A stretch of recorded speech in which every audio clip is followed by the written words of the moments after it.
என்ன நாத்தண்டி தட்டிக்க முடியல. நீங்க செய்யற தப்புகள் அப்படி. என்னைய குறை சொல்லி எந்த பிரயோசனமும் இல்ல. உன் வாயில இருந்து தானே வருது, அப்போ உன்னைய தானே குறை சொல்லுவாங்க. இந்த வாயில இருந்து வந்தாலும் அதுக்கு நான் பொறுப்பு இல்ல, அதுக்கு நீங்களால் தான் பொறுப்பு. ஒழுங்கா பல்லுகளை தேய்க்கிறது இல்ல. ஒரு நாளைக்கு 2 தடவை பல்லு தேய்க்காம விட்டா இப்படி பாக்டீரியா பாட்டி பண்ணினா எங்க வாயில இருந்து வர நாத்தக்களுக்கு நாங்களும் ஒரு காரணம். அதனால ஒழுங்கு மரியாதையா பிரஷ் பண்ணுங்க.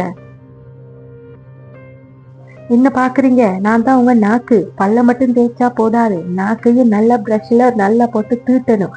இல்லாட்டி பாக்டீரியாக்கள் நாக்கிலேயே தங்கி இப்படிதான் பாட்டி பண்ணும். அதனால அடுத்த முறை எண்ணெயை சேர்த்து நல்லா தீட்டு, அப்பதான் நாத்தம் வராது. போயிட்டு கண்ணாடியில பாரு உங்க நாக்கு எப்படி இருக்குன்னு சொல்லி. பிங்கா இருக்கா இல்ல ஒயிட்டா இருக்கான்னு சொல்லி கீழே கமெண்ட் பண்ணு.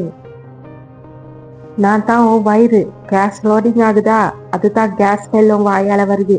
மார்னிங் பிரேக்ஃபாஸ்ட்டை ஸ்கிப் பண்ணினா இப்படித்தான் நான் கேஸை ப்ளோட் பண்ணி உன் வாய்க்கால நாத்தத்தை உண்டு பண்ணுவேன். அதனால ஒழுங்கா டைமுக்கு சாப்பிடு. என்ன பாக்குற? நான் தான் உன் லிப்ஸ். ஒழுங்கா தண்ணி குடிக்காம லிப்ஸ்டிக்கை மட்டும் விதவிதமா ஸ்டைலுக்கு அடிச்சுக்கிட்டு போற. ஆனா நான் இங்க காஞ்சி கிடக்குறேன். உன் வாய்க்குள்ள உமிழ்நீர் எல்லாம் காஞ்சி கிடக்குது. முக்காவாசி உன்னுடைய வாய் பிரச்சனைக்கு இதுவும் ஒரு காரணம். நாத்தம் அடிக்குது, லிப்ஸ்டிக் மட்டும் குறை இல்லை. சர்ப்ரைஸ்! இவங்களால தான் உண்மையான மெயின் விலங்கள் டான்சில்ஸ். இவங்களால தான் மூக்காவாசி ஸ்மெல் ரொம்ப ஸ்ட்ராங்கா வருது.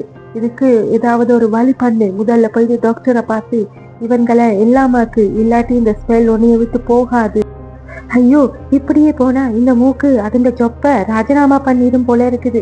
அடுத்தவன் கிட்ட சும்மா பின்னாடி ஏச்சி வாங்குறதுக்கு போயிட்டு வாய் துர்நாற்றத்தை இல்லாமாக்கிட்டு வந்து அடுத்தவனை பத்தி கத்த. உன்னோட நாத்தம் இங்க சகிக்க முடியல.